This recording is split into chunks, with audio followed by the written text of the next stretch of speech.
Hi, I'm John Hodgson. Welcome to the Teesside Band Archive Local Heroes Podcast, Episode 1.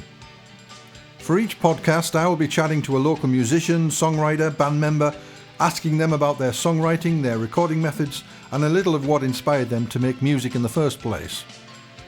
We'll hear some of their own music, and also songs by their musical heroes, also about who influenced them, which will hopefully inspire you to put pen to paper and create that masterpiece you've always dreamt of doing. My special guest for this very first podcast is local musician Graeme Robertson. He started out like many, playing cover versions in a band with his mates down at the local youth club. This was way back in 1973. Fast forward to 1978, and Graeme was invited by his friend Chris Summerhill to join a band called Hot Property as bass player. They gigged around the pubs and clubs and made a few demo tapes, but even a change of name to the Props didn't stop the inevitable split a short while later. Graeme dropped out of the local scene, but through the 80s mastered the synthesizer and dabbled with drum loops and dance rhythms in the 90s. But it wasn't until 2010 that his songwriting started again in earnest.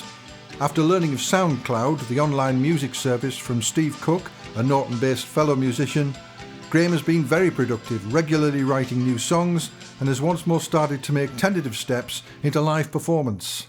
Graeme Robertson, welcome. Thank you, John. Hi. Right, welcome to the first podcast. Thank you very much.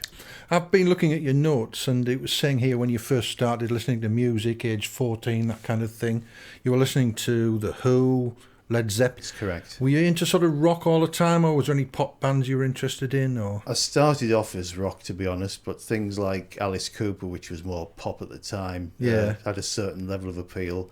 And then occasionally there'd be ballady type things or more acoustic based things like Horse with No Name by America, which caught my attention.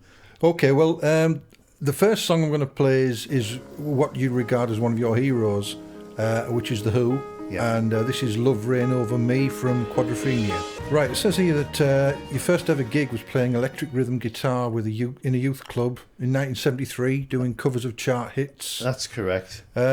Richard, Paul and Martin. You can't remember the second names? Well, Martin was Martin Stable, Richard was Richard Motley. Paul was a drummer, but I can't remember his surname. They just wanted the experience of playing live, and we had these instruments playing in people's garages and front rooms when the opportunity arose, and we just wanted to actually do something for the sake of saying we've played live. And so I mean, you didn't have a name then? It wasn't a name, it was just a band to come on to break up the monotony of the disco at the time, but it seemed to go down quite well, and I got a buzz from doing it and thought perhaps I might like to try this again sometime. Did you keep a diary in those days, or did you tape the gig, or? Unfortunately not. I've learned from you the value of archiving stuff, because it's in years to come when you really appreciate the value of it and so on. I know. So unfortunately not. The diary in those days is probably in my head, I guess. So what's the earliest tape that you've got of your stuff then? Unfortunately, Hot Property never actually made one, apart from the demo which you managed to lay your hands on, and I was out by then. Right. On these podcasts, what I'm going to do is play three songs by what I'd say was the heroes, and then three influence tracks as well. Your first influence track is Wings' Maybe I'm Amazed. Well, it's Paul McCartney, to be honest. I mean, he comes under several different names. Indeed. But were you a big Beatles fan? I was a Beatles fan, but not at the time. I began to appreciate them when they'd split up, and I'd never really heard Pepper and Magical Mystery Tour and the Double White, because when they were first released, I wasn't really into music at the time, so I was only aware of the singles. Right. So I discovered them in the early 70s, really. And as far as the influences on that track, it's the first track I listened to in a lot of detail, and it influenced me by virtue of what I learned from listening to it in many respects. Was it the live version of Wings Over America, or was it the studio one? Because a lot of critics regard the live version as being superior. Well, I've listened to both, but it was the studio version, and as I say, it taught me a lot. I could go into a little bit of detail about it if you wanted. Well, I mean, was it the way the song was structured, or the keyboards that were used? Well, it was the fact that Paul McCartney played everything on there influenced me, because I thought, well, maybe one day I might try and diversify and do more than just strum a guitar. Also the fact that he used an organ and backing vocals as a kind of pseudo key string sound, that influenced me. And there are some runs on bass, some bass lines he does like little fills, they're not a bit more than arpeggios because there are more notes there. Things like that I noticed. Things like keeping a steady chord in a descending bass line, or keeping the bass line steady and moving the chords around. I listened to it and I was only beginning to understand music, but it sort of had a permanent influence on me, as it were. Right, okay, we'll waste no more time, and this is Paul McCartney's Stroke, Wings, with Maybe I'm Amazed. So we're moving on to the late 70s, and Chris Summerhill, obviously a friend of yours, formed a band, asked you to join as bass player. That's right. And they were called? Hot Property at the time, after a lot of deliberation. Right. Did you have a manager or anything like that? Well, we didn't have a manager per se, but we had an agent, the famous or infamous Brian Finlay, or the late Brian Finlay. Right. Who took his 10 or 15%, whatever it was, and got the gigs. But Chris tended to act as the kind of the spokesperson for the band. Yeah, so how many gigs did you do then? Dozens, probably about 30, 40 when I was with them. So was that like social clubs? It was everything from, we turned up once to the White Swan in Norton. Oh, yeah. Played a few dance things, got booed off. The Mucky Duck we used to call it. It's still called the Mucky Duck. Then, before things got too manic, we started playing Pretty Vacant by the Sex Pistols and a few heavy numbers, and then we got cheered. There's always I find a conflict between doing cover versions and doing your own material, and it's always been the same. I mean, back in the 70s, we had this conflict where we'd want to do our own stuff, but then you'd play a cover version that everybody knew, and the crowd would get a bit more excited. And it's still finding that today. I'm finding that people are saying, "Oh, we're looking for a covers band," and I was in a pub in Norton the other week, and they were just doing cover versions all night, the jam songs and that kind of thing, which is fine. But I mean, what do you think about that? Well, I think there should be more venues dedicated to people playing their own material, and the people who go there go in the expectation that they're going to hear original stuff.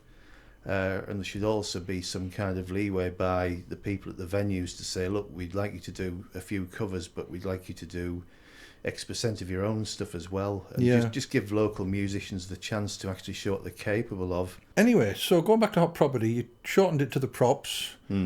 Did you actually appear on the demos? No, I didn't. The guy called Tommy played bass on the demos, and you listen to me, you think, oh, well, I would have played the different notes to that, I would have played a different pattern to that. Yeah. But, I mean, that was the ambition, to actually get demos to get a record deal, and I had a conflict between further education on a part-time basis, and I couldn't be in a band, have a full-time job and do night school and day release. It was just too much. Something had to give, unfortunately.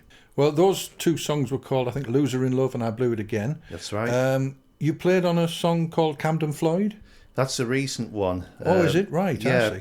What's happened with Camden Floyd is that Chris and I have kind of started playing on a sort of a jam basis. We've done a few open micers, playing covers, but we said, well, why not let's just make some music of our own. So along with Tom Bell, who drummed with President, we've got like a trio together, and on an occasional basis we're gradually building a sort of an album of our own. And the idea is there are no timetables, no deadlines. We do it as and when we feel, and we start to assemble tracks. Yeah, so I mean, this is by the Props then, is that really just? Well, we maybe not call the Props. There's the area of SoundCloud where we deposited the Props tracks of old. Seemed like a good place to put it. Okay. There's Chris and I from the old band there, and that's the connection. Okay, so this is the first one of your own, and it's Camden Floyd. Yeah, I might like to emphasise it's not the final version, it's a demo, but I thought it would give... Ah, you're getting your excuses in first, if you like, yeah, but it gives a feel for how it will sound when it's finished. All right, well, here's an unfinished Camden Floyd.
the end of the 70s now, you played bass briefly in another gigging band. That's right. Which included Steve Hunter and Dave Brown. Yeah. But you sort of left because you wanted further education. Again, I thought maybe I could give it another go. Maybe it won't be so bad if we don't play so many gigs. But again, it was just too difficult. All the day job, the study, the assignments, all the rest of it. Well, what happened to Steve Hunter and Dave Brown? Have you been in touch with them? Well, they're still active in the local music scene. Right. I think they both play sort of acoustic guitar in open micers, mainly around the East Cleveland area, it seems. Right. So I'll have to get out and see them sometime, find out where they're playing. Fine. Right. So we're into the early 80s and you're kind of out of the music scene. Were you writing songs even though you weren't involved? I tried to have a go at writing a few, but you make a start and then you kind of get distracted with other things. I mean, in that period, I did actually play bass in a few musicals. I was going to come on to that later, actually. I'm going to play the second hero track, which is the Beatles' I Am the Walrus. Right, you mentioned about theatre. You said you played guitar in some local musical productions. I presume that meant theatre. So. That's right, it was Middlesbrough Little Theatre, to be honest. Right. Yeah. Any recordings of those? There was a recording of Godspell, which I've actually got on cassette. Well, there you go, you see. You got your archive ready. I've got, the quality's poor and it's suffering from dropouts, but on that particular one I actually played guitar, but I played bass in an earlier production. So that was keeping your hand in, I suppose. That's right, at the very least. It's we were into the early 80s. Chris lent you a Roland synthesizer. I can't remember which model, but... right. And that got you going again with songs and sounds? It got me going with sounds and really understanding how to use technology and how to shape and modulate sound and so on. You'd seen Rick Wakeman and Emerson, Lake and Palmer use these things without really understanding what they were doing, how they were getting the sounds. And I literally spent about 3 weeks playing around with it just to see what range of sounds I could get and what I had to do to get different ranges of sounds. And being monophonic and not being a particularly skilled keyboard player, it did allow me to sort of create riffs with gating, portamento, all that kind of thing. So it's a good learning experience. So I suppose in those days, there's two ways of using the synthesizer: either as a lead instrument like Wakeman, and then you get people like Kraftwerk who are using it more as a rhythm and a dance kind of thing, a sequence kind of That's approach. Right, yeah. Did it change the way you wrote songs? It did, because there are things that you could do on it with pitch bends and slides that you couldn't do on guitars or conventional pianos, and it started to make me think about different ways of going from one note to another rather than just shifting a chord or moving your fingers along a keyboard, using slides or kind of all sorts of interesting harmonics. That came into my sort of creative repertoire, as it were. Excellent. Okay, so talking of Rick Wakeman, the next track of an influence that you've got is by Yes. I don't think Wakeman's actually on this. That's correct. This is a later lineup, but this is Owner of a Lonely Heart by Yes. In the mid-90s, you got a Commodore Amiga computer, That's all right. high-tech, and that had a sampling program, sequencing program. And what did you use that for then? Well, it was actually called Octamed because it was supposed to give 8 channels of sound. And I really learnt about sampling. In Owner of a Lonely Heart, that was my first awareness of use of samples, the studio version. Yeah. And I heard this thing and I thought, wow, how did they get that? How does all that work? The Amiga it was a shareware program, probably free, called Octamed. And that allowed you to actually capture samples, play them at different pitches, do things with them, put bends on, put reverb on them, play them in reverse. And suddenly I was finding myself using all these effects I'd heard in studios in the late 80s and learning how to generate a whole new range of sounds, which I hadn't been able to do just on guitars and conventional synthesizers. Yeah, of course, since then, the technology's moved on incredibly well, but you kind of had to use what you had at the time. And I sometimes wonder whether the choices that we have nowadays of infinite sounds and anything in our imagination, actually, does that make us produce better songs, because quite often if you've got limitations, you tend to stretch yourself, I think, a little bit more. I think it's maybe stifles creativity, because if you've got, like you say, an infinite range of sounds at your fingertips, you're probably spending a lot of time trying to decide which one to use, rather than if you've only got 16 decent samples, you think, right, I'm going to use that one, then I need to do such and such to it to get the sound I want. Yeah. Whereas you can spend hours listening through hundreds of samples, which might not be very different from each other, and in a way, perhaps it does stifle creativity. I mean, don't forget that in the 90s, when I started experimenting with this, the sound was 8-bit, so it wasn't brilliant. It sounded okay, but put it through any kind of decent sound system and you became aware of the limitations. Yeah, I mean, I've got some recordings of some other people who were recorded on similar setups, and if you turn the volume up and it just sounds terrible. That's right. You know, really sort of grainy sort of digital distortion to it. Yeah. Oh, well, times have moved on, and I mean, I think the worst thing at the moment with the technology is you never know when you've finished a song. You always think you can just do that a little bit better or get a different sound, and the hardest thing is knowing when to stop, you know. Yeah, well, you get a mix and you think that sounds okay. You think, well, maybe I better listen to it carefully, in depth, and tweak it, and then you think, oh, that maybe I should change this, or the harmony's not right, so you go in and try and patch in a bit more, and you can end up literally almost disassembling it to and almost re-recording it if you're not careful. I mean, quite often you've got to rest your ears and leave it a couple of days or even a week and then come back to it. It's a very good tip. Yeah, it always is. I always do that. Okay, moving on to the second of your own songs, and this is you call yourself Vortexia. Is that just a name, or is that a name for your project? It's a pseudonym which actually is very easy to find on internet searches. Right. And I just wanted something slightly strange sounding, rather than I was a bit sort of timid in the early days. I thought, well, let's, like Gary Newman was Tubeway Army and so on. I just wanted a pseudonym to hide behind, and I've had it for a while, so I'll stick with it for a bit longer. Well, it's a good catch-all name. It doesn't actually mean anything, so it's useful in that way. It's quite a random word. Yeah. Okay, this is yourself as Vortexia, and it's In This Together.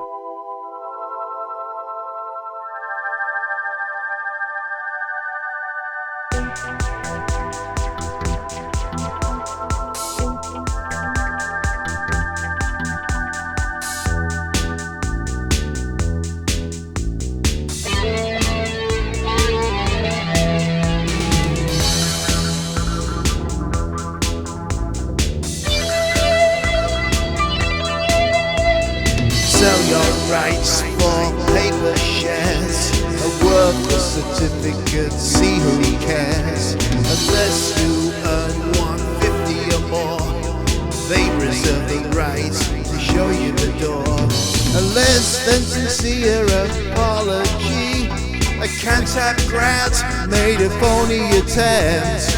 Vocalized the humour by technology, it won't compensate for his contempt. We're all in this together, everyone must play their part.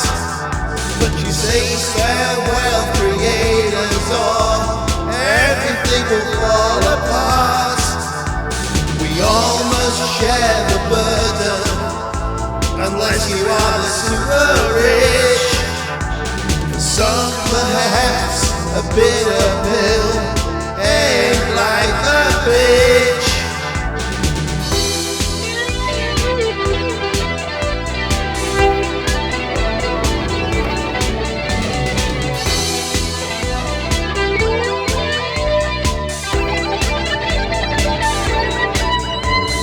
Blame legislation for the trouble you made.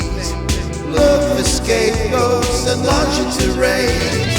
It's easy not to practice what you preach. Just get cronies to applaud your speech. Divide and conquer seems to be your aim. A race to the bottom, your master plan. Citizens just don't believe your claims. They see your scorn for the common man.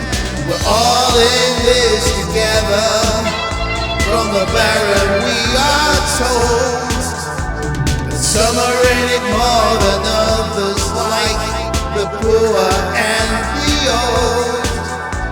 You live in the wrong place, such a pity. What a shame. They want to pay you less for doing exactly the same.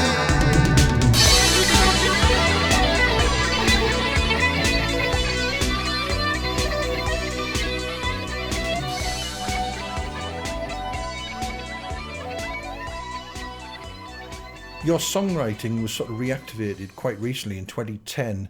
How did that come about?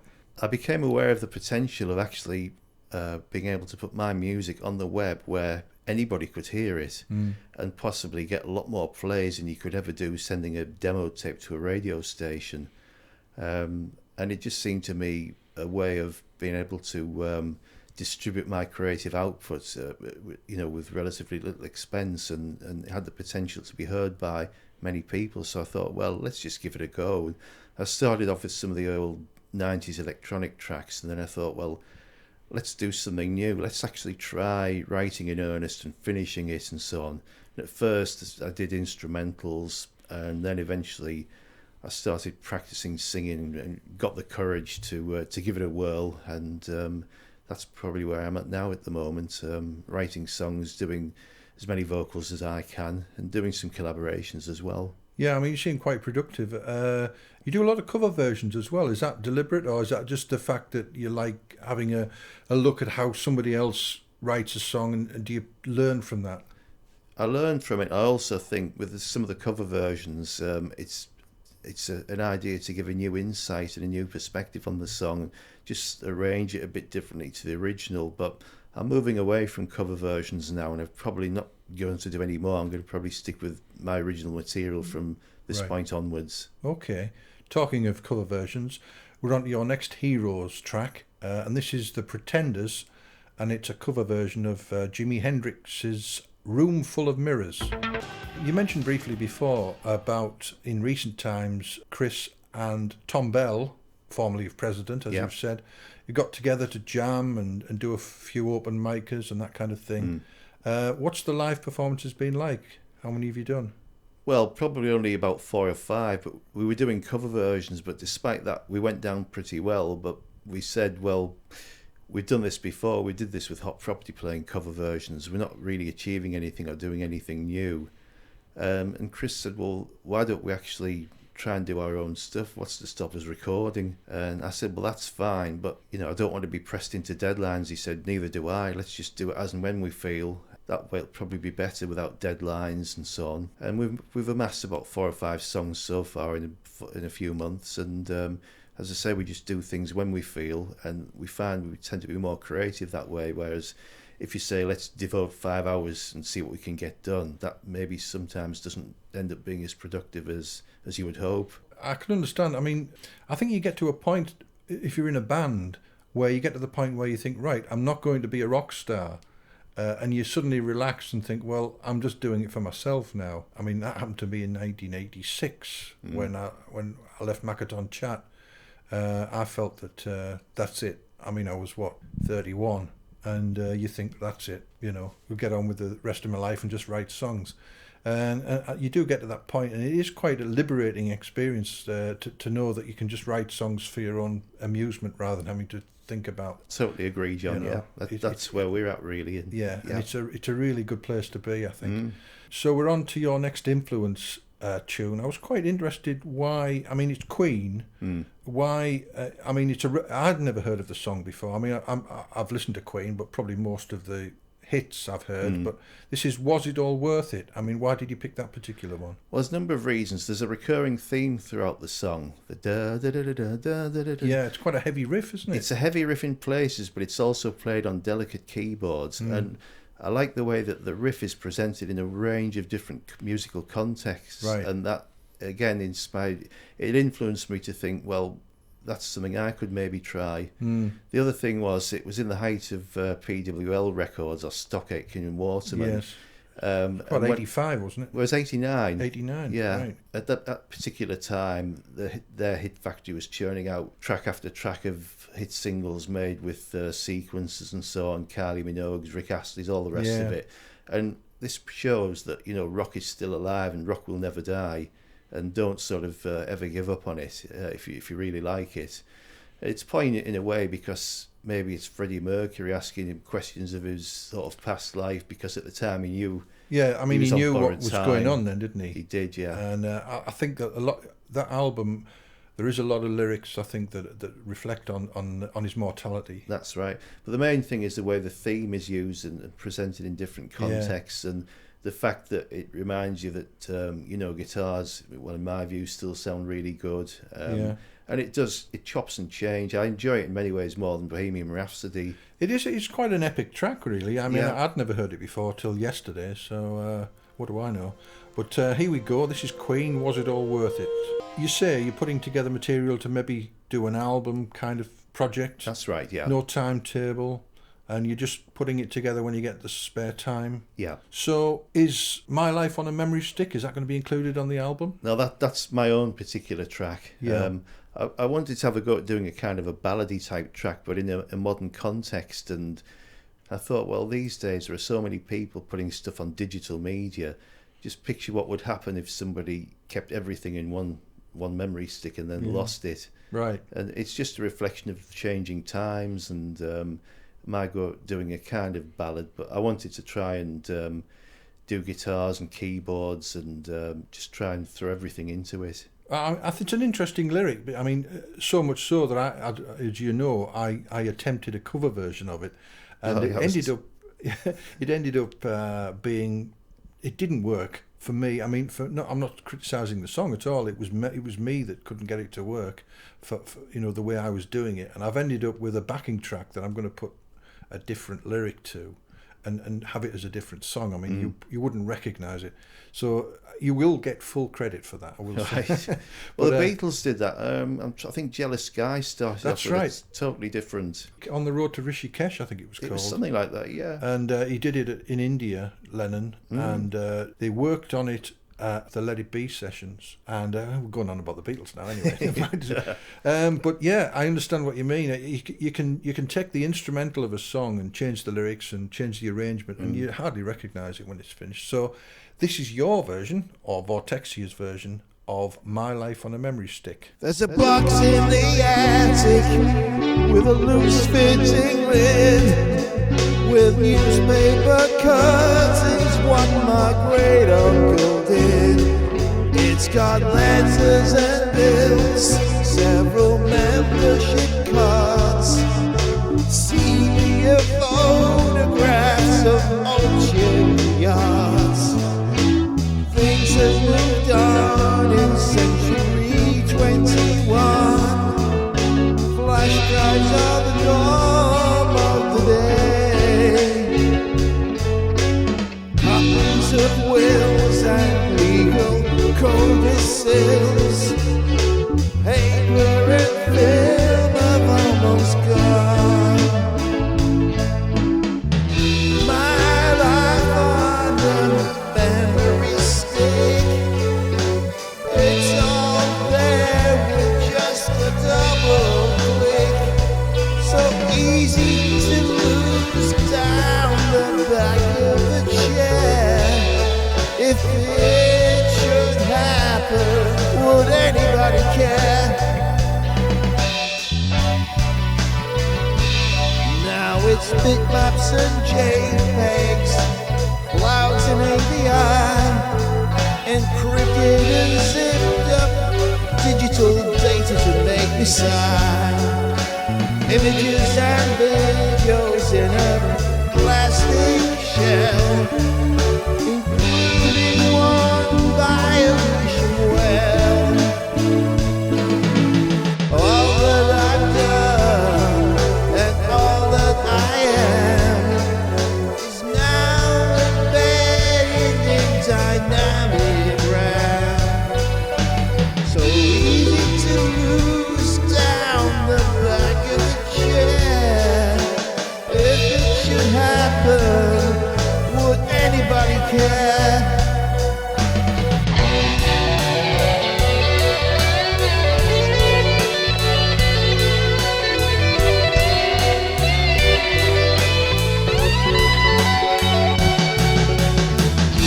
My life on the memory